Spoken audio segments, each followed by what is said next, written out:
Stopping in. I'm live at, both TikTok right now, as well as my YouTube channel, so you can check me out, obviously, either spot.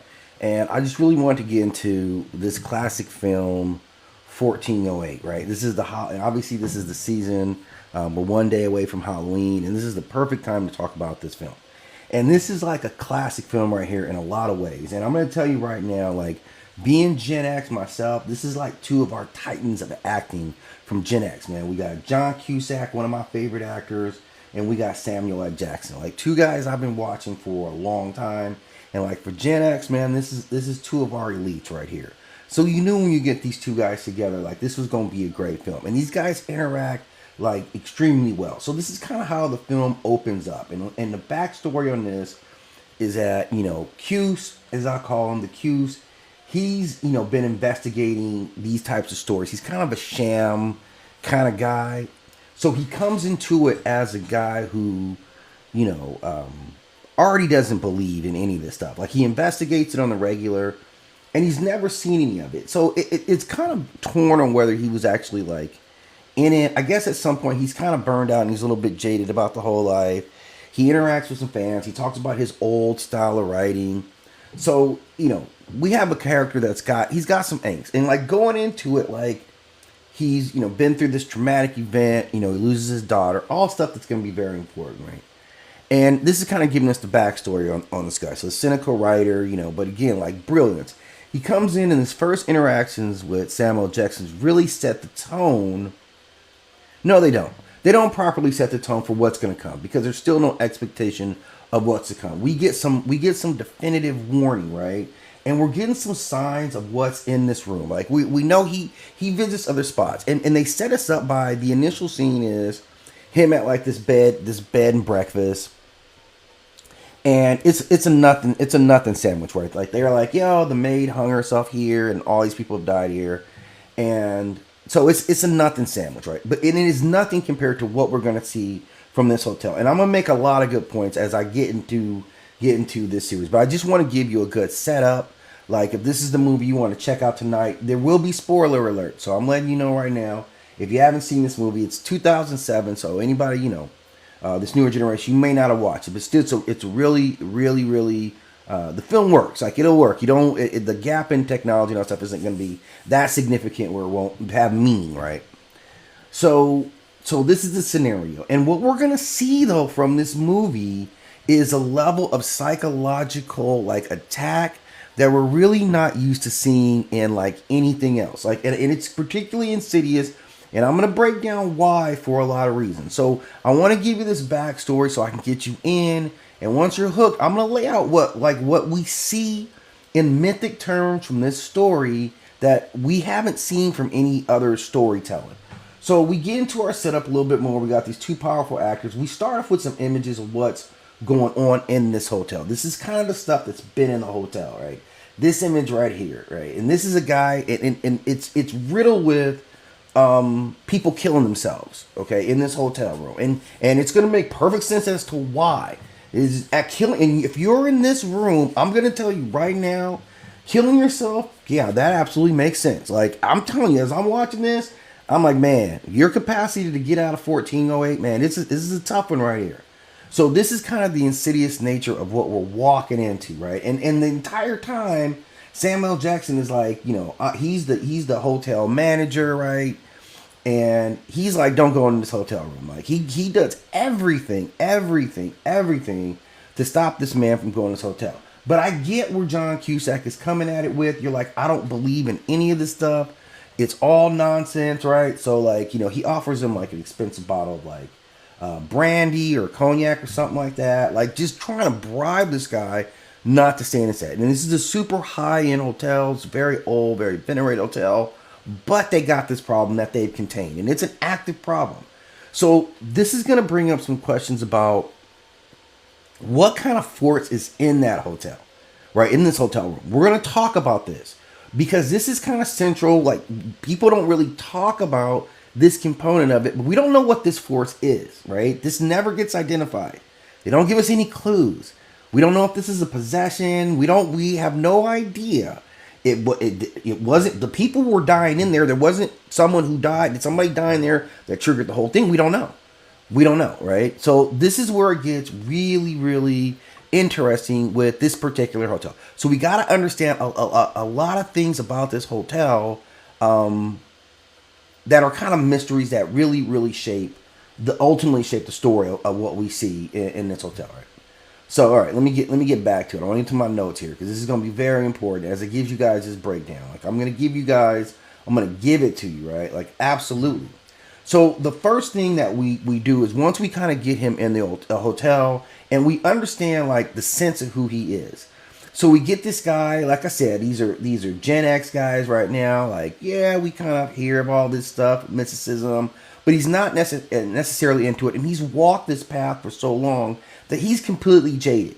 But when you walk in, like psychologically, you can kind of start to see it. Like, this shot here kind of reminds me of something we see in the Overlook Hotel, right? Coming from The Shining and that more recent Dr. Sleep film. And it's a couple of shots that you'll see early. Like this is kind of early in the film before anything really gets started. And they're kind of showing you like what's going on. And you can get this sense like this place obviously has a long history. It looks old, but it's very well maintained. Or, okay, one of the employees says everything's falling apart in the hotel. It looks nice. Like to me, I'm like, okay, this looks like a nice hotel. They have really high-end service, right? Like this is like some money. This is the Dolphin, so right. This is you're cool staying here. So we kind of get this sense of him coming into the hotel, and almost the way it's shot, you almost sense that something's kind of watching him. And I guess for the right part, like someone is watching him, right? He is 100% being watched as he goes through this, right? So hang on, let me get something. I want to get these notes here for you guys, so I can do this the right side on the tight side, right? Okay.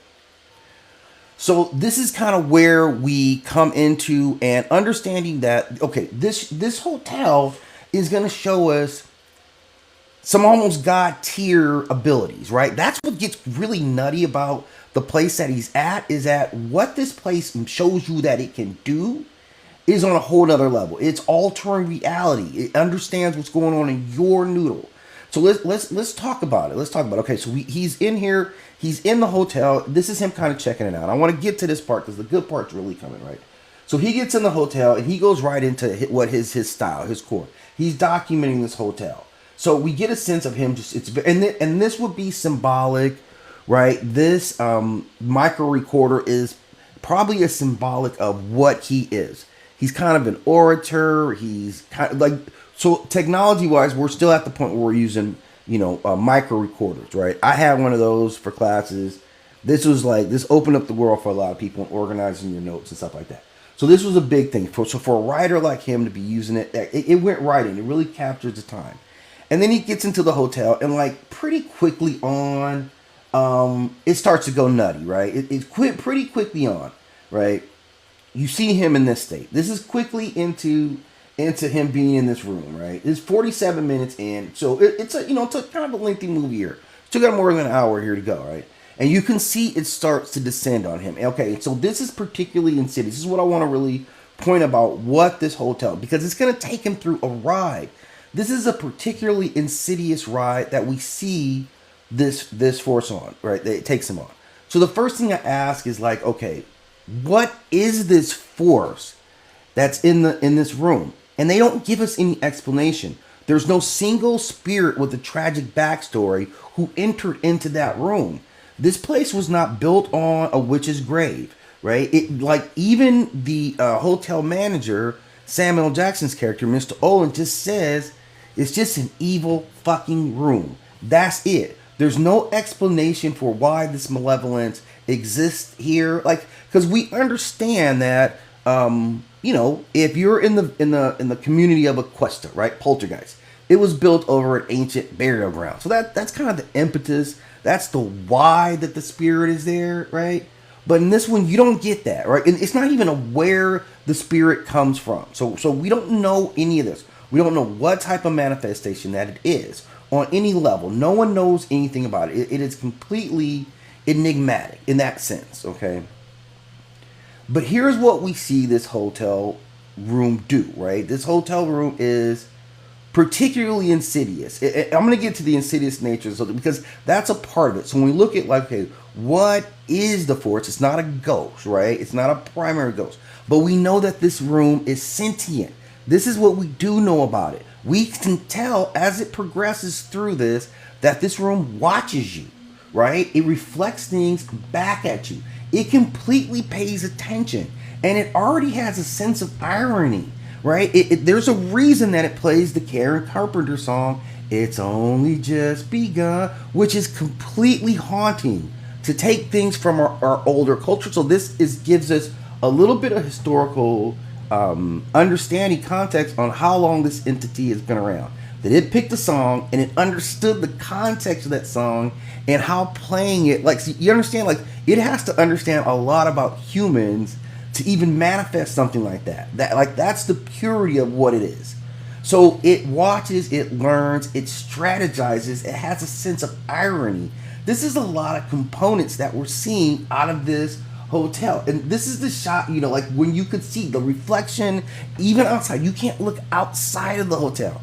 This is predatory. This is a predatory intelligence. This is the part that's lost. This isn't, like, I don't believe it's a haunting.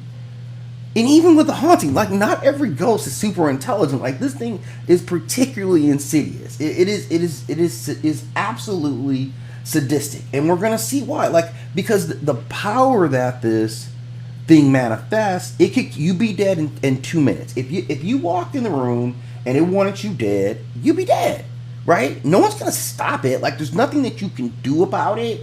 You would 100% be dead if it wanted you dead within a pretty, like, short period of time. It would not take long for this place to absolutely destroy you, right? So there's that part, okay? You can see some images, like his perspective, what he's seeing, like his sense of panic. The hotel is doing this because it is sadistic. It plays with you. It also has the ability to feed on fear and grief. And it makes you kind of participate in your own destruction. This is next level.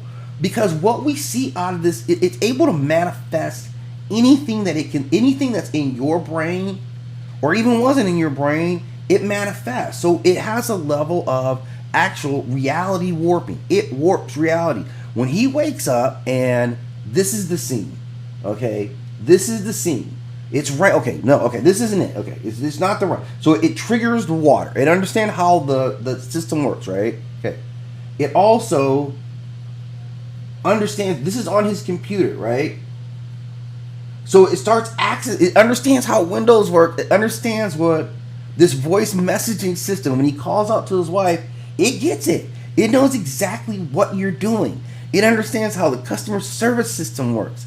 So this is an intelligence at a very high level. So in addition to being extremely powerful, it's also extremely intelligent, and it's just an asshole at the same time. So we're getting a lot in this hotel, right? So let's get deeper and deeper into it, right? This room enjoys the process. That's the thing that's particularly sinister about it, is it's having fun the entire time, and its goal is to drive you to killing yourself. That's what the room wants. And okay, here's its ability. Okay, let's talk about what can this room do, because we don't know what it is, but we can identify what it can do. Okay, first of all, this room can create time loops, and we see that it's geared into that clock. So once it hit that cycle and it clicked, it starts all over again. It's space. It has a mastery over space, because space becomes impossible. The window ledge stretch scene where he's going outside, he uses intellect to count how many steps it should be to that next window, right? That next apartment. When he gets out there and actually gets into that scene, all that physics breaks down, because it can alter that. It's changing all that. It can manufacture false memories. So this is at a level of, cosmic manipulation, as physics itself melts to whatever this creature wants it to be. Whatever it wants to manifest, it happens. So this kind of feels more like a pocket dimension as much as anything else. You're in a space where it is completely God in this space, has absolute mastery. So there's a level of torture. There's a level of like personal damnation. Like you're a soul that's literally trapped within this space. So we know this thing is not a poltergeist. We don't believe that it's a demon. It does not appear to be a curse. It is a place that itself has become a predator. And the hotel just doesn't contain, it's just, the hotel is just merely the host for where this manifestation.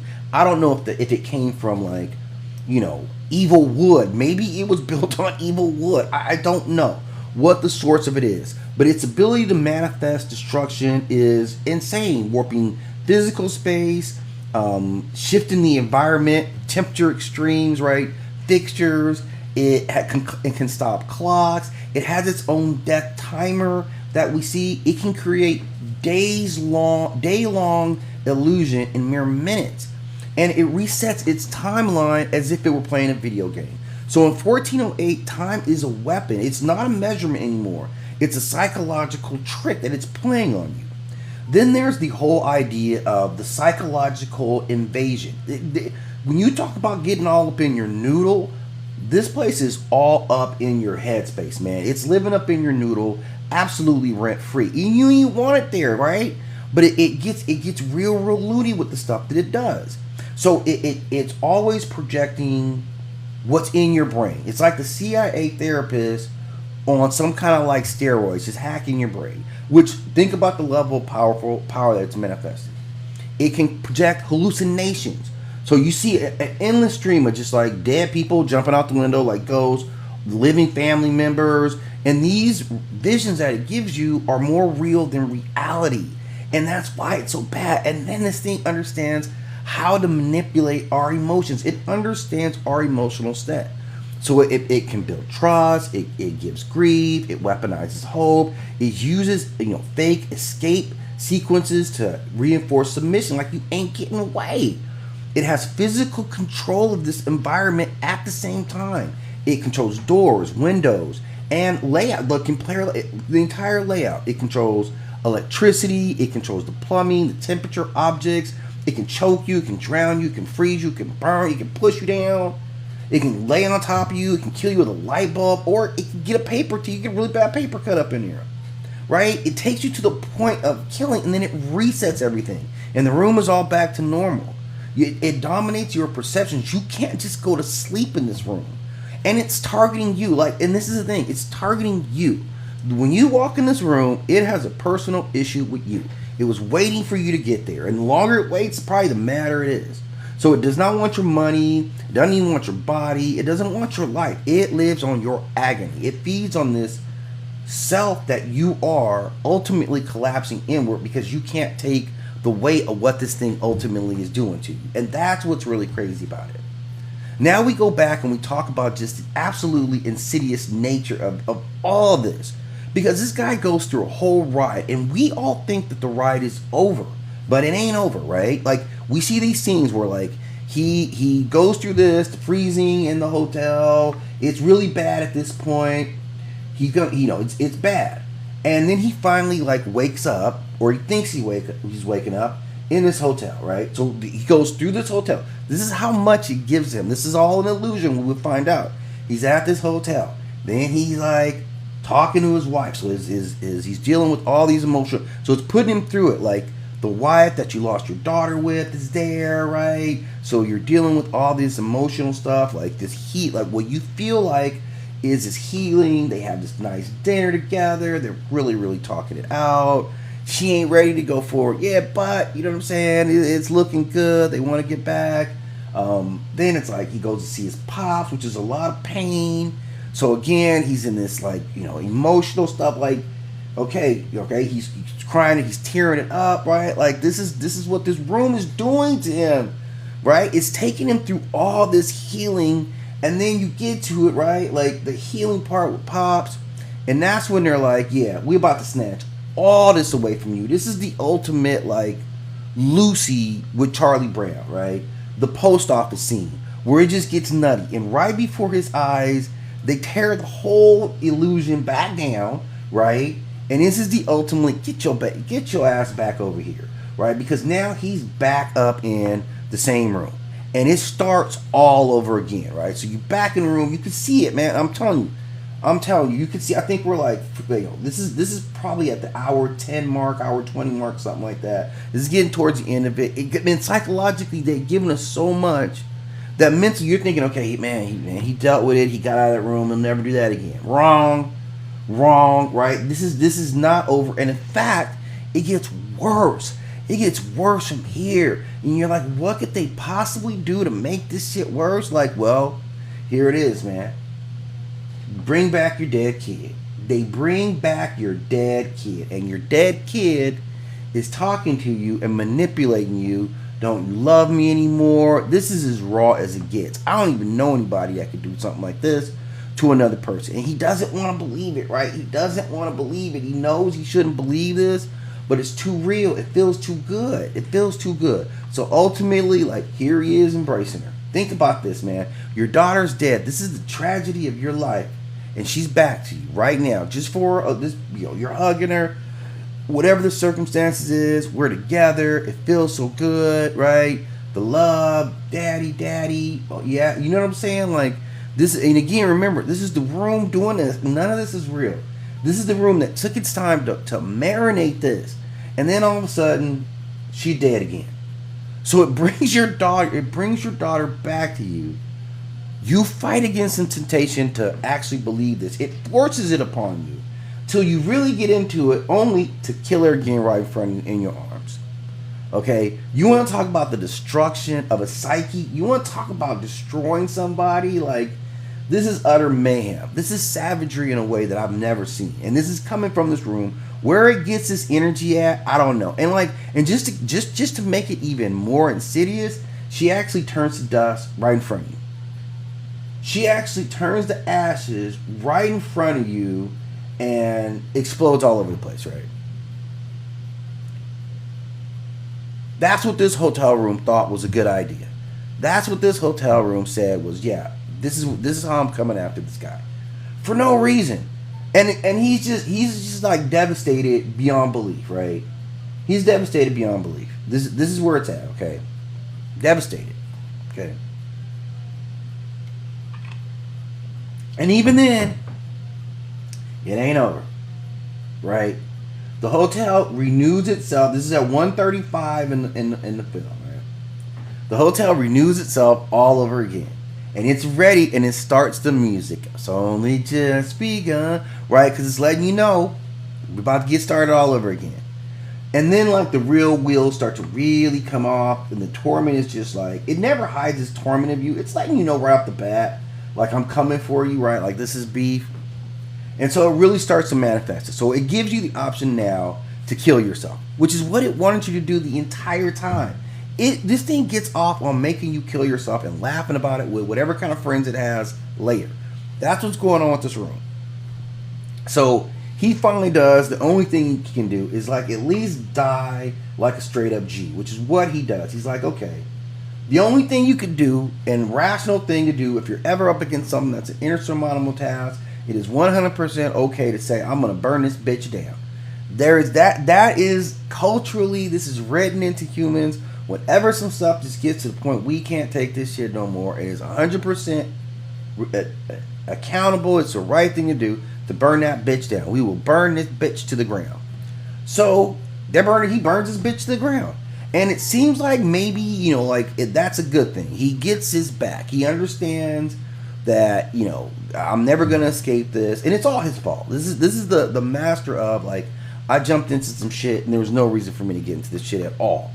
But here it is. I've gone through all this, and this hotel is only going to reset. So this is a boss move on his part.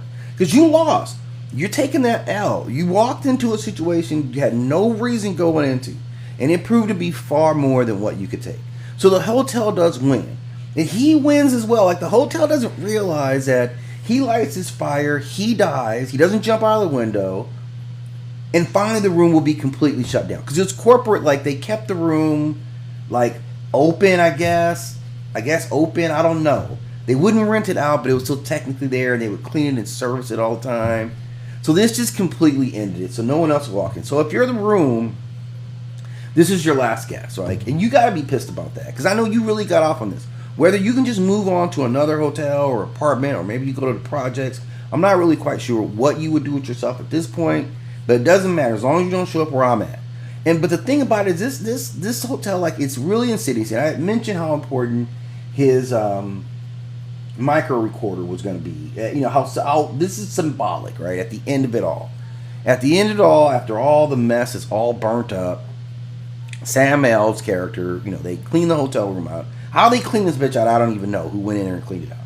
But he finds the recorder that he had. He tried to give it to his wife, this beautiful lady here, and she doesn't want it. So he's just like flipping through stuff. You see this thing burnt up. It survived it though, right? It survived it. It's one of those Sonys, like I had one of these. He survived it. And he starts to play the message that's on there. You know, what's on there. And initially he hears the voice, right? You can kind of see the reaction on his face. And it gets increasingly more disturbing, right? Because you can see, oh, of course I do, sweetheart. He gets to the part where he's talking to his daughter. So he's hearing all the multiple voices on the tape, right? So he's like, damn, it was like he heard these voices. So what happens with this hotel room 1408? We presume by Samuel Jackson's words that that room will get shut down because it starts a major fire. So that room won't get repaired. It'll be shut down, which he's very thrilled about. But he leaves it kind of disturbed, and then we see him see a vision, like something sitting in his back seat, which is kind of insidious. Like, did the room just move on to something else? Is it letting you know? But I think the things that we got to draw out of this room is, one, this awesome level of God tier power. Manipulating time, manipulating space, changing physics, digging into your brain, telepathic abilities, could start fires, change the environment, just anything they could think of. God tier intelligence, God tier powers match with this God tier intelligence, this understanding not only of our world but the nuances of humans, knowing what kind of songs would be particularly chilling, how the repetitive nature of what it was doing, using the time clocks, our own rooted system in time itself, and turning every single aspect of this environment into just an utter nightmare, right? It flaunted how many other people had submitted, how many other people had just jumped out that window and took that ride to the upper room, coming out of there. Like, you just can't take it. It's the most oppressive things. Like, I've talked about some pretty brutal environments. I talked about what it's like being at the Overlook Hotel, what it was like being in the Event Horizon, just absolutely psychologically brutal environments to be in. And this one sits right at the top of the list, man. Room 1408 was absolutely a learning lesson for when people tell you not to do something. When you get a warning from somebody, especially an older black dude, and he's like, hey, look, man, don't go in that room, right? Which is what Sam L was saying. Like, I'm looking out for you, man. Like, spreading knowledge, man, that's the sincerest form of love. And telling you to look out for something, man, that's love on a whole other level. I'm caring about your own safety, man. I see you about to make a bad decision. I see you about to take it someplace that you don't want to go. Like, ultimately, you don't want to be there, right? Like, we all know you don't want to be there. I'm telling you in advance. I've seen it. I work here. That's like you went to a restaurant, man. Imagine you go to a restaurant and you see one of your friends or somebody who's a real solid one, and they identify with you, and they're like, hey, don't eat the bisque. Right? Don't eat the clam chowder. Right? Remember that scene in Fight Club where they go to the hotel and he's like, yeah, don't eat this, right? This is clean, okay? Think about that. You had an insider giving you some information. That's why they call it insider information. And if you're John Cusack, man, like, at the end of it, his wife says at least they're together, meaning he's dead and now he's with his daughter. And that's an acceptable ending, right? To me. If that's what manifests out of it is, you die. You're gonna die anyway. But now you're able to be with your daughter, okay? And that for the mother gave her comfort. So for her, it's a good thing, and then she can kind of, obviously think she'll join them. She's still, really young, or she was still young. She had a lot of life left. But knowing that those two together was comforting for her, and I think that would be absolutely comforting for him to wake up. And they give you a taste of that. You hear her voice. But again, I don't know if that's actually her or if it's the 1408 presence again. So but it seemed like we kind of thought it was a good thing that he was hearing her voice and that he was going to be with her. So it's a little bit of redemption, a little bit for being a G at the end. That's what I think what he gets out of it. And he is a hero because he stops any of the rest of us from being dumb enough to push to stay in this curse room. So that's my reaction on 1408. Definitely watch it. This would be great for your Halloween night. It's a big thumbs up. Well acted, well done. Like, just, it's a gorgeous space, good actors. You'll enjoy this one. So anyway, I've done some other profiles on this particular room and some of the other places I've talked about. So check out the content. It's always asked you hit that like and subscribe. Feel free to check me out at the YouTube channel if you like longer form videos. And as always, thanks for stopping in, and we'll see you next time. I'll be back next morning with another breakdown of my reactions.